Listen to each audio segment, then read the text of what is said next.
saya menyampaikan permohonan maaf dulu karena agak terlambat saya harus membuka acara. Yang kedua juga ada beberapa acara yang bersamaan waktunya, sehingga saya juga harus berbagi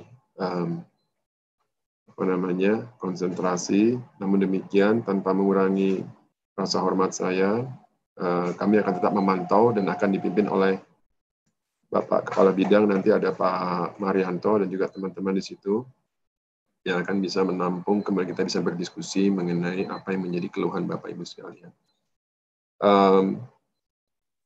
Yang terhormat Pak Peter Franz selaku Ketua Umum Inkindo. Selamat pagi Bapak.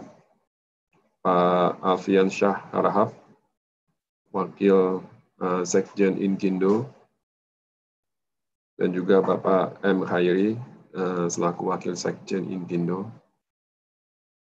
Pagi hari ini kami akan menindaklanjuti surat yang disampaikan oleh teman-teman dari Inkindo, pertama terkait dengan dampak dari COVID-19 kepada kinerja perusahaan-perusahaan yang ada di bawah asosiasi Bapak. Ada tampilannya, paparannya.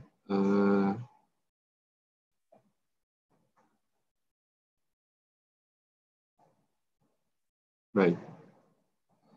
Jadi Bapak Ibu sekalian, sesuai dengan surat yang telah kami terima, gitu ya, dari kantor Kementerian Sekretariat Negara. Jadi ini adalah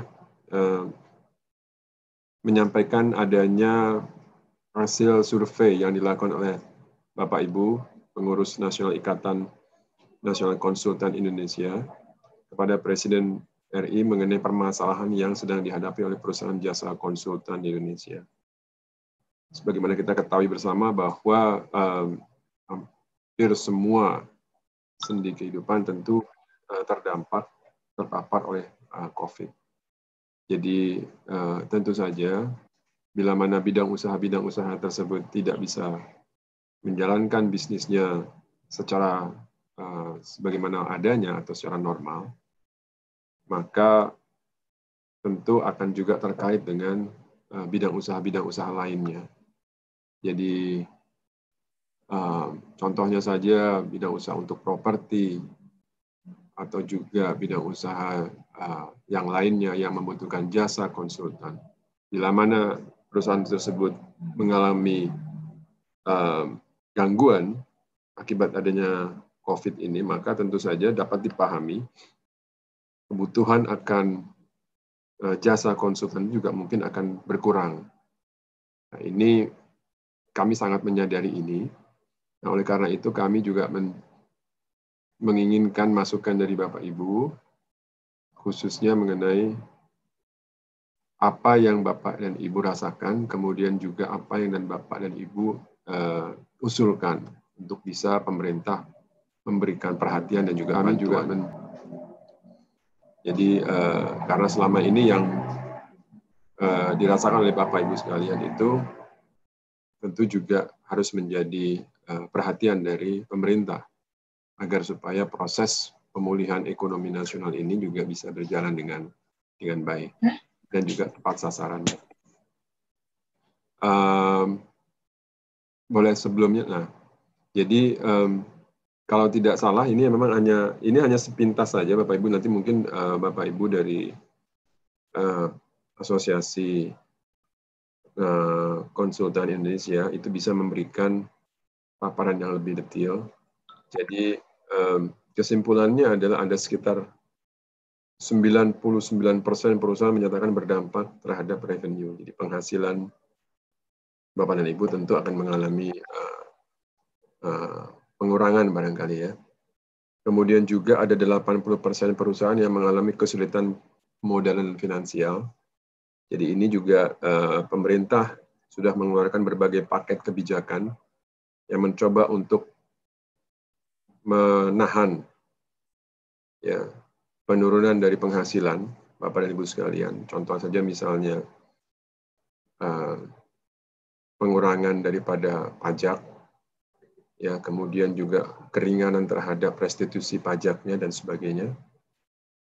Kemudian juga untuk membantu permodalan, itu juga pemerintah sudah menyiapkan berbagai macam program, baik dari sisi demand maupun dari sisi supply-nya, dan juga dari sisi finansial.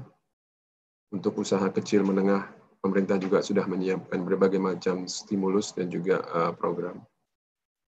Dan ini bisa dimanfaatkan oleh Bapak dan Ibu sekalian, kiranya nanti kalau kita bisa sama-sama melihat, mencermati apa saja program-program yang telah dikeluarkan oleh pemerintah, dan bila mana memang ada program-program dari pemulihan ekonomi nasional yang belum menyentuh sektor yang Bapak dan Ibu ampu, silakan Bapak dan Ibu menyampaikan kepada kami, karena program pemulihan ekonomi ini akan terus berjalan, dan pemerintah juga sudah menganggarkan sampai dengan tahun 2021. Di tahun depan program pemulihan ekonomi nasional itu tetap akan berjalan. Dan ini ada, menurut survei yang Bapak Ibu sampaikan kepada kami, ada 27% perusahaan yang telah tutup akibat pandemi COVID-19. Nah, ini saya juga tidak hafal betul ada berapa sebetulnya perusahaan yang ada di bawah naungan Bapak Ibu, atau berapa sebetulnya jumlah perusahaan konsultasi. Walaupun itu tidak termasuk semuanya di bawah naungan Bapak Ibu. Jadi berapa sebetulnya? Jadi 27% itu berapa dari total? Kira-kira begitu. Jadi kita bisa berdiskusi mengenai hal ini. Barangkali itu Bapak Ibu dan sekalian, monggo silahkan, kami sangat terbuka atas segala masukan, usulan. Nanti akan kami sampaikan kepada tim. Di sini ada Pak Marianto selaku Kabid. Nanti akan memberikan informasi khususnya mengenai program-program yang ada dalam program pemulihan ekonomi nasional, ya, kemudian juga berapa penyerapannya, dan ada beberapa program yang juga terkait dengan usaha mikro kecil menengah yang mungkin Bapak dan Ibu bisa pelajari dan bisa dicermati kira-kira apakah itu bisa digunakan untuk bisa membantu. Dan juga ada beberapa sektor-sektor lainnya, seperti juga kita khususnya kepada sektor pariwisata dan sebagainya, itu juga menjadi perhatian daripada pemerintah. Mungkin itu Bapak Ibu sekalian, silakan saja berdiskusi. Saya mohon izin, saya harus berbagi perhatian juga. Ada satu rapat lagi harus yang saya ikuti. Tadi pagi sudah 2, sekarang 2 lagi. Jadi kami mohon izin untuk bisa mengikuti rapat yang lainnya. Tapi kami tetap memantau Bapak Ibu dengan menggunakan media yang satu. Demikian Bapak Ibu sekalian, terima kasih atas perhatiannya. Monggo Pak Amar untuk bisa dipimpin. Assalamualaikum warahmatullahi wabarakatuh.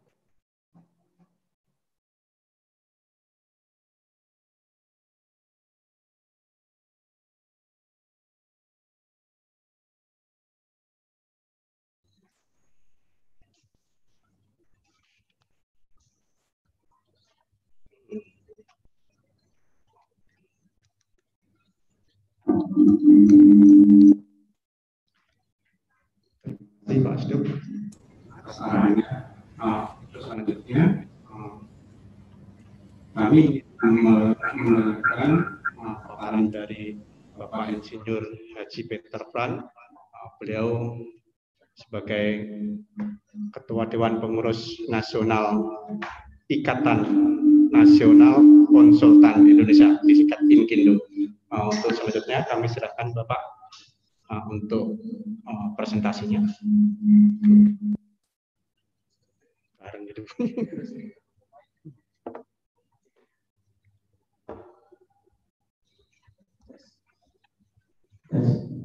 Assalamualaikum warahmatullahi wabarakatuh.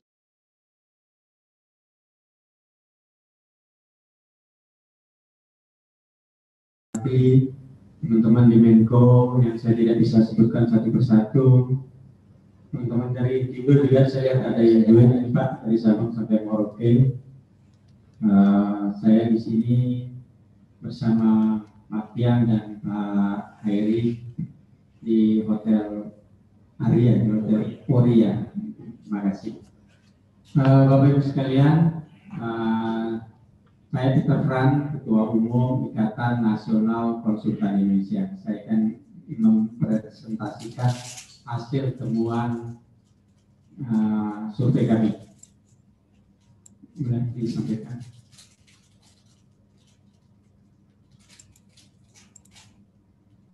Bapak Ibu sekalian, survei ini dilakukan oleh Infido di bulan Juni dan Juli tahun 2020.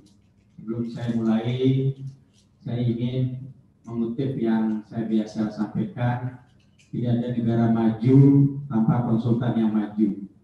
Tidak ada negara hebat tanpa konsultan yang hebat. Karena konsultan membangun peradaban. Tagline ini saya sering sampaikan di mana aja, di presiden, di menteri-menteri, supaya membangun konsultan adalah membangun bangsa.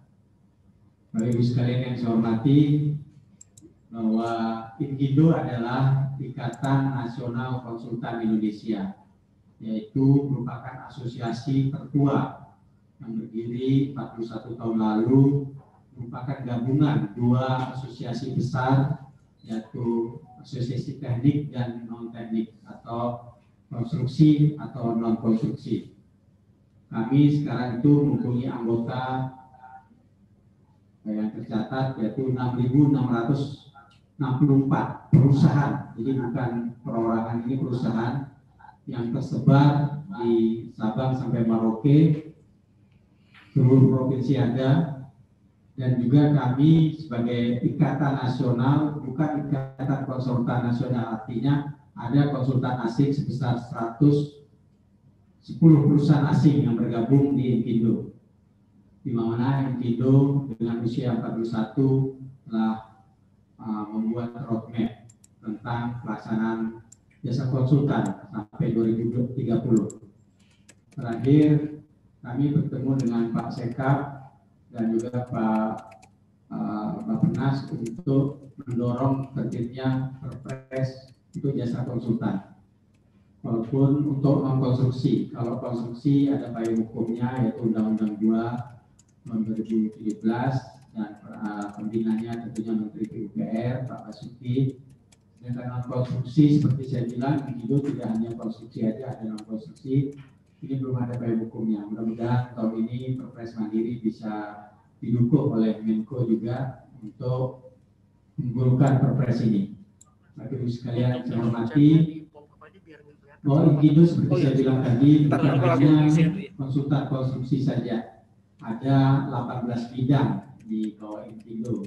Satu bidang politik, ekonomi, pendidikan, kesehatan, sosial masyarakatan, agama, budaya, pertahanan militer, keamanan, tata ruang, wilayah, lingkungan hidup, dan yang paling terkenal ya 12, prasarana dan prasarana karena menyangkut konstruksi.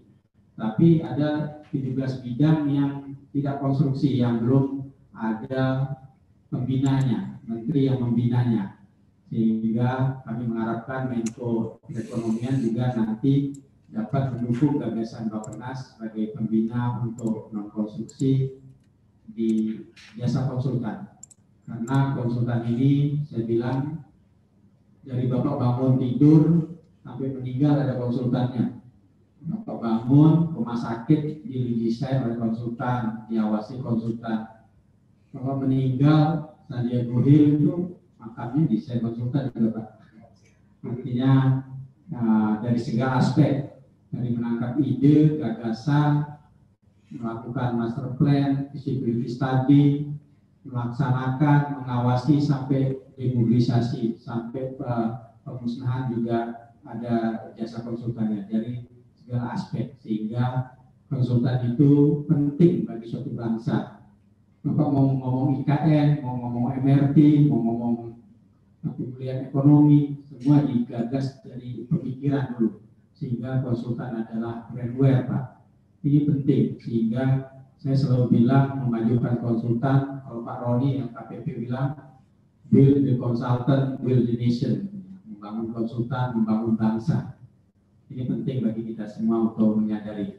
Sehingga Infido mengadakan survei untuk dampak COVID. Seperti kita tahu, saya bilang bahwa Infido tidak hanya konsultan lokal, tapi ada juga konsultan asing. Ini Pak, konsultan asing yang ada di Infido. Ada 120 perusahaan dari Jepang, Australia, Inggris, Belanda, Prancis, Cina, sampai kepada Turki dan Italia, ada semua di Indigo. Jadi ada anggota afiliasi, mungkin bapak-bapak sudah kenal dengan nama besar, Prodenil, McDonald, Rekom, Teknik, dan macam-macam konsultan-konsultan asing yang mungkin berhubungan dengan juga teman-teman di Menko yang biasa bergerak di bidang-bidang tersebut. Bapak Ibu sekalian, saya ingin langsung pada konsultan. Survei COVID dilakukan terhadap seluruh anggota Indo. Berarti ada 4 aspek. Satu, aspek seluruh anggota. Yang kedua, survei dan dampak terhadap pendanaan. Yang ketiga, terhadap perusahaan konsultan, yaitu PHK dan dampak COVID. Dan yang keempat adalah aspek bisnis akibat COVID. Dan kelima, masukan pendapat dari teman-teman di daerah terutama terhadap COVID. Di mana aspek pertama bahwa kami melakukan survei ke seluruh provinsi di 34 provinsi dan mengambil sistem simple random sampling karena Indo sangat homogen, artinya konsultan sangat homogen, sehingga kami mengharapkan terkumpul data sekitar 500 perusahaan sudah mewakili, tetapi ternyata yang mengirimkan hampir 1.500, sehingga sangat cukup untuk melakukan kajian atau menyampaikan kesimpulan daripada survei ini. Ini jenis konsultan, Pak. Seperti saya bilang ada 2 rumpun, satu rumpun konstruksi dan rumpun non konstruksi. Jenis konsultan-konstruksi memang paling banyak, hampir 74% yang konstruksi, karena di daerah-daerah itu kajian-kajian survei itu sedikit, banyak dari departemen, sehingga hampir menduduki 74% konsultan konstruksi. Dan yang non konstruksi lebih sedikit daripada yang konstruksi. Sedangkan kualifikasi yang paling banyak untuk non konstruksi itu adalah kewilayahan dan tata ruang. Mungkin ASDEP sekarang ini ASDEP DSE kita ya. Next nih.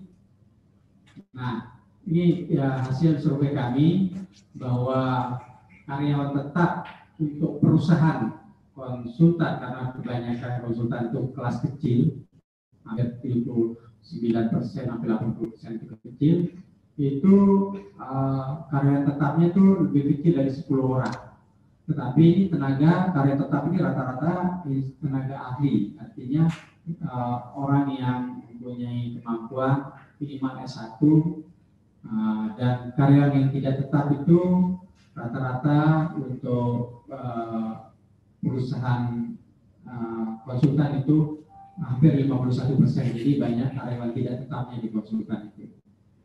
Sehingga kalau waktu kami mensurvei hampir 65 tambah 81 hampir 80% perusahaan memiliki karyawan tetap di bawah 10 orang. 51% perusahaan memiliki karyawan tidak tetap di bawah 5 orang. Dan selama masa pandemi ini 31% perusahaan konsultan rata-rata melakukan PHK terhadap karyawan tetap di bawah 10 orang. Dan selama masa pandemi ini 28% melakukan PHK terhadap karyawan tetap tidak tetap di bawah 5 orang. Jadi kalau ditambah cukup besar. Nanti saya jelaskan kesimpulan. Begitu juga dengan dana. Pendanaan yang paling terkena dampak COVID adalah dana APBD, Bapak.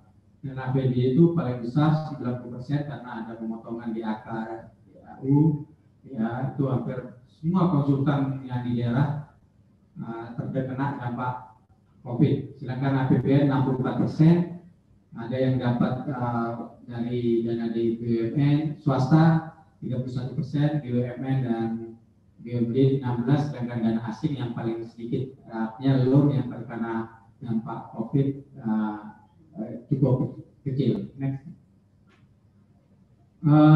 Yang swasta juga dampak COVID-nya cukup kecil, dana asing itu hampir 56% perusahaan yang mendapat dana asing terkena dampak yang kecil, hampir 25%. Next. Nah, ini dukungan karyawan di era COVID. Karena ini COVID ini disurveikan bulan Juni, Pak. Masih mungkin sekarang sudah sangat baik. Jadi mereka sudah siap melaksanakan masalah perlindungan, kesehatan, prosedur, dan karyawan yang terkena COVID itu dari seluruh Indonesia itu waktu bulan Juni terdata 2% daripada karyawan yang ada. Next. Bapak Ibu sekalian, kelangsungan bisnis ini hampir semua seperti tadi di state Pak Isan bahwa 80% kesulitan permodalan karena karyawannya kecil, perusahaan kecil, dan yang terkena dampak revenue-nya itu hampir 99%, jadi 27 tambah 43 tambah 20 tambah 9. Cuma yang tidak berdampak yang warna biru sebelah kiri bawah itu cuma 1%.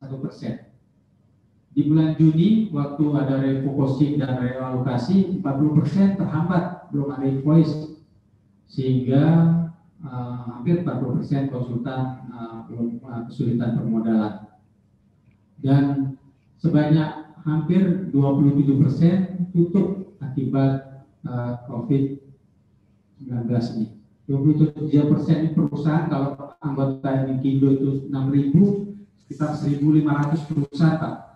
1.500 kalau di bawah 10 rata-rata di perusahaan kecil lah, anggap 10 orang ada 15.000 tenaga konsultan, tenaga ahli, artinya tenaga terampil, tenaga ahli yang lulusan S1 di konsultan terkena dampak. Ini cukup membahayakan karena konsultan itu brandware, sehingga kami bersurat kepada Presiden supaya ada tidak lanjut daripada hasil temuan kami ini. Bapak Ibu sekalian, ini kendala waktu dulu, masih keterbatasan internet, masih kekurangan literasi, pembantuan IT, budaya online masih jarang, tapi alhamdulillah sekarang sudah sangat maju seperti sekarang ini. Next.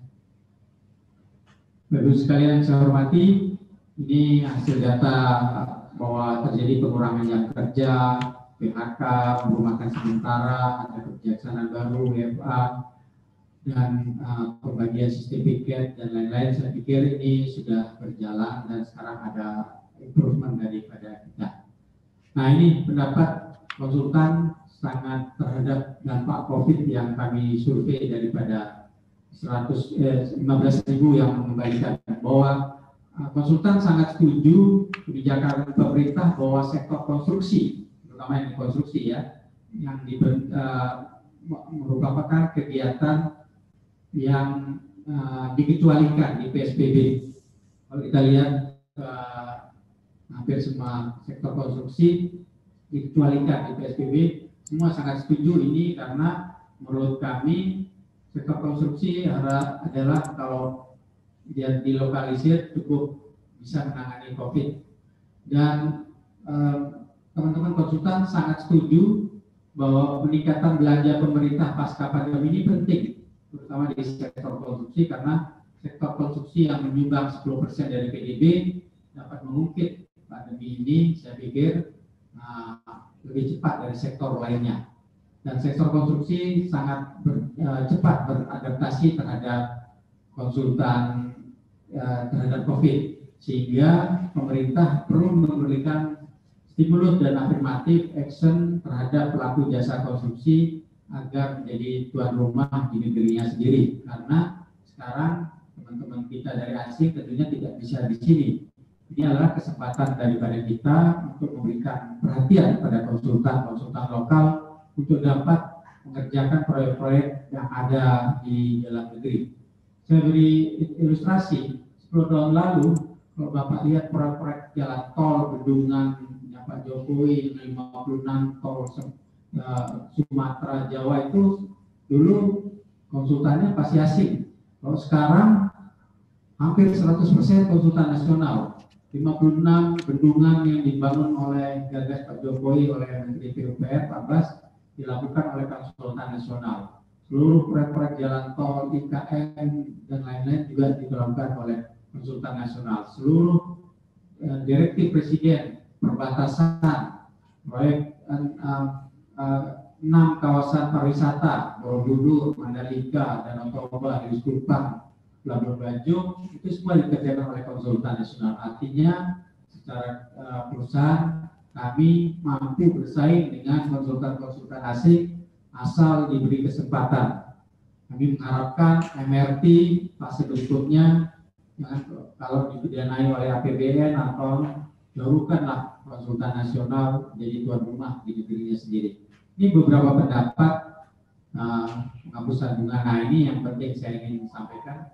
Kesimpulan, next nih.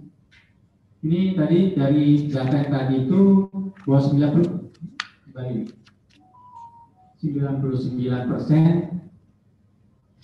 konsultan terkena revenue-nya, Pak. Artinya pengurangan 1% yang tidak terkena revenue-nya. 65% di bulan Juni terkendala WFH, sekarang mungkin sudah bagus. 80% kesulitan permodalan dan finansial. Tadi lihat ada datanya. Tadi saya lihat bahwa untuk PHK itu 47%, hampir setengah karyawan tidak tetap ini Pak, lepas di PHK. Ini kalau dihitung jumlah perusahaannya 6.000, 3.000 kali 10, 30.000. Tenaga ahli tidak tetap ditambah tenaga ahli tetap, cukup banyak yang di PHK dampak COVID ini. 37 dan 35% jasa konsultan PHK karyawan tetapnya. Ini sangat prihatin, saya dan Bapak Ketua Indo sangat prihatin kondisi ini. Dan 27% perusahaan terkena dampak dari ini perusahaannya Pak. Tadi ada karyawannya. Dan yang paling besar perusahaan adalah dana APBN. Itu hampir 75% terkena dampak dan 29% masalah relokasi. Dan perusahaan jasa konsultan yang telah merumahkan karyawannya hampir 44%. Next. Bapak Ibu sekalian, ini rekomendasi yang kita kirim agar pemerintah pusat dapat mengeluarkan kebijakan yang mempertegas bahwa jasa konsultan di seluruh Indonesia dapat dijalankan, dapat beroperasi dengan tetap melaksanakan protokol kesehatan, karena sektor usaha jasa konsultasi merupakan salah satu penggerak ekonomi di masa pandemi dan sebagai media memperkuat jaringan sosial. Yang kedua, peningkatan belanja pemerintah untuk menggerakkan ekonomi, sebaiknya proyek-proyek padat karya yang ada dikontraktualkan untuk skala kecil dan menengah di provinsi setempat dengan menggunakan dana APBN atau PPD sehingga provinsi-provinsi itu menggeliat sehingga mulai ada usaha ekonomi. Masalah kadang-kadang adendum ini kemarin juga ada usulan supaya jangan sampai 10% dalam masa COVID ini karena banyak yang jadi lebih tahun anggaran bisa diperpanjang. Selama masa COVID, pekerja sejenis minta ada kalau sejenis ada usaha repeat order mungkin bisa dilakukan. Yang ketiga, nah kami juga telah bersurat ke Menko Ekonomi supaya ada relaksasi dari keringanan pajak dari PPh 23 final yang semula 4% dan 6% yang tidak final menjadi setengahnya, 2 untuk PPh 2% final konsumsi dan 6 yang non konsumsi menjadi 3. Tetapi kemarin kami waktu Zoom dengan beberapa kementerian dan anggota Indo, kami mengharapkan semua konsultan lebih baik PPh final aja sehingga tidak perlu ada pembagian konsultan konsumsi dan non konsumsi. Kami mengharapkan semua PPh 23 final 2% dari total sehingga kami tidak bingung dengan adanya pemeriksaan-pemeriksaan. Kemarin waktu Zoom terakhir kami mengharapkan PPh final itu 2% daripada untuk jasa konsultan. Tidak ada bingung konsultan konstruksi, non konstruksi, tidak final, tidak non final. Lebih baik satu untuk semua ALBI konsultan, 2% final, sehingga kami juga tidak kesulitan. Sedangkan yang keringanan pada PPH sudah berjalan, keringanan 50% saja, meningkatkan uang muka. Ini memang aspek regulasi mungkin Menko belum. Terus menyediakan nah ini ya, sehingga kami mengharapkan selama ini kan ada isu untuk penghapusan PPN barang mewah konsultan, harusnya PPN-nya dihapuskan karena itu uang lewat aja sebenarnya, walaupun untuk penerimaan negara sebenarnya seperti kami bikin konsultan seperti kalau dana asing loan oleh dana loan non PPN, mungkin kita ingin ya kalian aja karena itu uang lewat, jadi kesulitan kadang-kadang kita waktu masalah PPN. Next nih. Nah ini masalah PEN Pak, mungkin ada hubungannya dengan bapak-bapak di Menko. Kami mengharapkan agar penggunaan dana fisik DAK PEN ini yang hampir 1 triliun sesuai Perpres 54 untuk program pembangunan fisik dapat diarahkan juga pada jasa konsultasi. Selain metode pada swasta tentunya kami harapkan ini bisa dikonsultasikan. Yang kedua, perusahaan konsultan besar kecil dan menengah diberikan akses terhadap dukungan pajak dan subsidi kredit yang bagian dari program ekonomi nasional. Karena ini konsultan itu tidak ada mikrohidro Pak, jadi kelasnya cuma besar, menengah, kecil. Besar, menengah, kecil sesuai undang-undang. Jadi tidak ada konsultan mikro, tidak ada. Sehingga subsidi mikro, relaksasi mikro tidak terkena pada konsultan kecil. Yang ketiga, memberikan akses kesempatan keterlibatan jasa konsultan di dalam tambahan belanja kementerian dan lembaga dan sektoral yang saya kutip sampai 30 triliun. Yang keempat, memperluas belanja konsultan pemerintah mendukung penyiapan program dukungan pelaksana manajemen maupun monitoring pada program pemerintah dalam proyek PEN khususnya maupun untuk program 2021-2024. Saya tadi pagi baca Kompas, ini PEN ini baru terserap 60% ya, dari 695 triliun baru terserap. Nah ini menurut saya perlu ada usulan kami supaya konsultan kecil dan menengah yang terkena dampak paling besar di daerah, sehingga kajian-kajian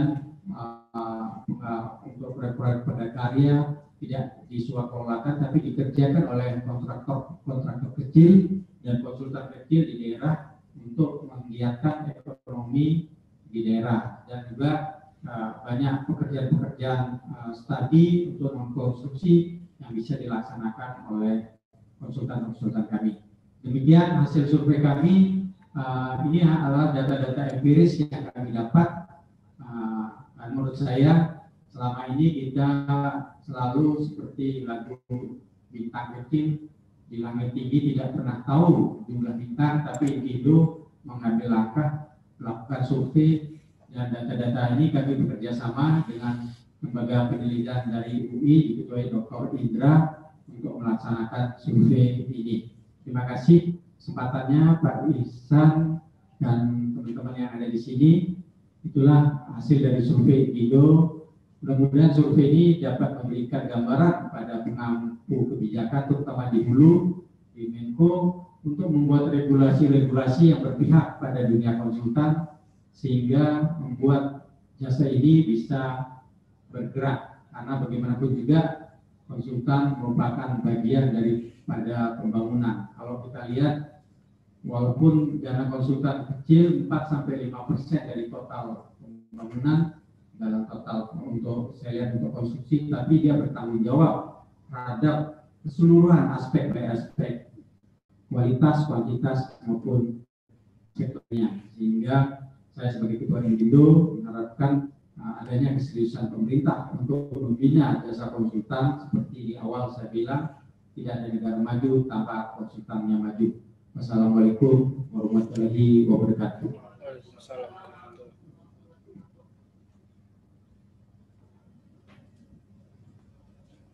Mohon izin Pak Asdep. Mohon izin Pak Asdep. Terima kasih Pak Peter atas presentasinya hasil dari kajian Inkindo. Nah, kalau kita ambil intisarinya bahwa Inkindo itu beranggotakan 6.664 perusahaan, luar biasa nih seluruh Indonesia Pak ya, termasuk di dalamnya adalah 120 konsultan asing. Nah, kebetulan dengan sistem yang sekarang adalah dengan peraturan pemerintah nomor 24 tahun 2018 bahwa perusahaan konsultan ini sangat dibutuhkan Pak untuk dengan adanya sistem OSS ini Pak. Nah, daerah-daerah itu mengalami kesulitan untuk konsultan-konsultan termasuk jasa konstruksi dan sebagainya. Ini kendala-kendala yang ada di Kemenko Pak. Kalau kita lihat tadi dari Inkindo, Pak Asdep bisa kami laporkan bahwa Pak Peter sebagai ketua itu membutuhkan suatu dorongan, yaitu percepatan payung hukum, perpres atau semacam apapun lah. Jadi meminta kepada Kementerian Koordinator Bidang Perekonomian untuk membantu segera diadakannya penyelesaian atas payung hukum sebagai konsultan tersebut.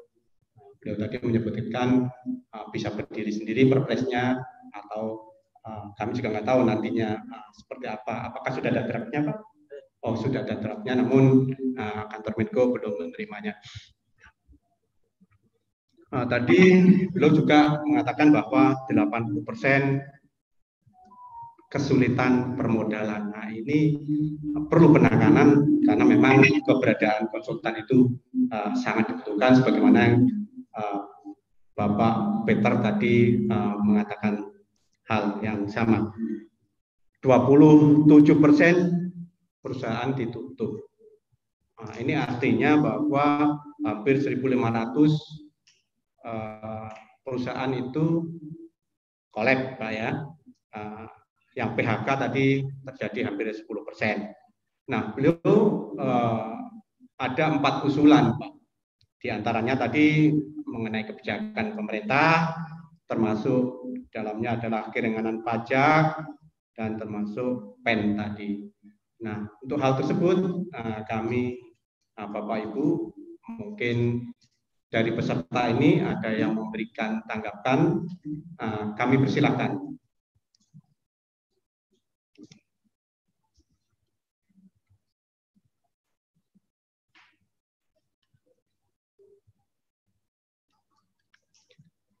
Memberikan tanggapan atau usulan atau semacam masukan-masukan dan sebagainya dari Bapak Ibu peserta yang hadir pada hari ini. Kami tunggu.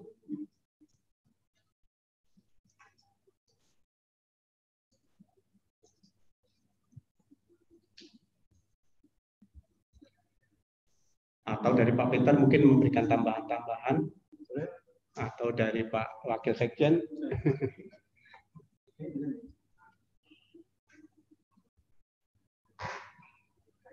Silakan Pak Peter. Jadi gini Pak, satu rukun konstruksi, yang kedua rukun non konstruksi. Kalau konstruksi itu sudah clear Pak, undang-undangnya ada, undang-undang 2, menterinya ada, Menteri PUPR Pak Basuki, lembaganya ada, lembaga LPJK, lembaga pengembangan jasa konstruksi, seluruh aturannya, regulasi sampai permennya lengkap. Padahal Inkindo itu ada 19 bidang seperti saya bilang tadi. PUPR itu kan cuma salah satu bidangnya, 18 bidangnya itu belum ada bapak angkatnya atau pembinanya. Sehingga kita sudah dari dulu pernah ingin mempunyai undang-undang terpisah tentang jasa konstruksi, konsultansi, tapi tidak masuk di Prokernas. Dulu pernah masuk tapi di drop. Sekarang akhirnya kami membuat bersama Deputi Monitoring di Bappenas, Pak Taufik, kami pernah bersurat ke Pak Sekap dan diterima langsung oleh Pak Sekap, dan dari Pak Sekap didisposisi ke Bappenas Pak Manuarfa, dan kami sudah ketemu sama beliau sehingga didorong oleh Pak Manuarfa membuat Perpres mandiri. Nah, tapi sekarang karena itu Perpresnya kan harus usulan dari pemerintah, artinya tentunya lewat Bappenas. Nah, draft dari Perpres sudah kami sudah sering diskusi di Bappenas, di Deputi Monitoring dan Evaluasi Pak Taufik, Pak Himawan, Pak Sesmen juga sudah tahu. Nah, itu mungkin kami mengharapkan dukungan kalau dari Kemenko adalah mungkin pas di atas atau di rapat terbatas dengan Presiden, kalau ada usulan dari Bappenas tentunya mendukung terbitnya Perpres tersebut. Karena menurut kami Perpres ini penting bagi ujian jasa konsultan non konstruksi. Kalau COVID ya kami, karena yang terkena dampak ini kan cukup banyak, kami mengharapkan adanya keringanan untuk pajak PPh final tadi yang utama untuk pajak, sedangkan untuk stimulus untuk remnya ya menggerakkan ekonomi, proyek yang berskala kecil dan padat karya kalau bisa ikut dijalankan dalam bentuk konsultasi sehingga menggerakkan ekonomi di daerah-daerah. Karena bagaimanapun juga ini cukup berbahaya karena yang menganggur ini orang-orang intelektual, Pak. Hampir 15.000 orang-orang yang berpendidikan yang biasa bekerja. Kami khawatir kalau dalam 3 bulan kemarin kami estimate kalau tidak ada stimulus yang kuat pasti akan bertambah di akhir tahun ini, sehingga masih tambah banyak orang-orang yang intelektual yang tidak bekerja, pengangguran yang terjadi. Nah, menurut saya Menteri Perekonomian tentunya punya strategi tentunya untuk mengatasi ini. Saya yakin Pak Erlangga dan jajarannya tentu punya. Nah, mungkin berdasarkan hasil ini, monggo silakan dikaji, mungkin dapat memberi pencerahan bagi bapak-bapak kondisi real daripada konsultan Indonesia. Memang konsultan asing kita tidak survei karena kami berpikir kami mendahulukan konsultan nasional dulu. Sedangkan konsultan asing rata-rata semua pulang kampung, tidak ada di sini, sehingga inilah kesempatan bagi kita untuk membuktikan bahwa bangsa Indonesia adalah bangsa yang bisa mandiri.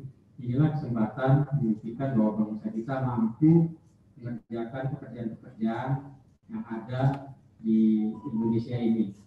Nah, itu kira-kira Pak Moderator. Terima kasih Pak Peter. Nah, kami masih menunggu masukan dari Bapak Ibu yang hadir dalam forum ini.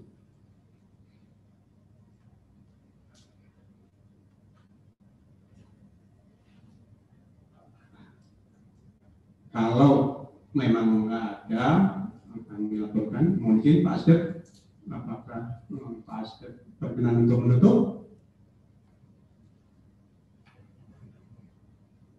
Baik Pak Peter, semua masukan dan sebagainya nanti akan kami kaji. Jangan segan-segan nanti kami kalau menetokin Bapak setiap saat kami bisa menghubungi Bapak dan jajarannya sehingga untuk bisa kami lakukan pada pimpinan kami, Pak. Dari kepimpinan sudah ada masukan? Oke. Jadi Bapak Ibu sekalian, kalau memang tidak ada masukan maupun pertanyaan, acara ini kami akhiri. Terima kasih kami sampaikan kepada Bapak Peter dan Bapak Alfiansyah dan Bapak M. Hairi termasuk Ibu Wani yang hadir pada forum hari ini. Sebenarnya kami bertegas kembali sebagaimana arahan Pak Asep tadi, Pak. Forum ini kami adakan karena memang kantor Menko sebagaimana arahan Pak Presiden mendapatkan surat dari Sekretaris Kabinet, dari Sekretaris Negara untuk melakukan kajian, Pak, atau mengenai tanggapan surat Bapak yang ditujukan kepada Bapak Presiden, Pak. Nah, alhamdulillah pada hari ini Bapak telah melakukan presentasi sehingga kami mendapat gambaran sebagaimana usulan Bapak tadi, termasuk salah satu yang paling penting adalah payung hukum. Menurut kami itu perlu segera didorong penyelesaiannya, sehingga Bapak bisa melakukan menjalankan usaha-usaha sesuai dengan aturan yang ada. Untuk itu, kalau memang tidak ada pertanyaan maupun masukan, maka acara hari ini kami tutup dan semoga pertemuan hari ini bermanfaat bagi kita semua dan selalu sehat walafiat. Kami tutup dengan wassalamualaikum warahmatullahi wabarakatuh. Waalaikumsalam.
Pasti yuk.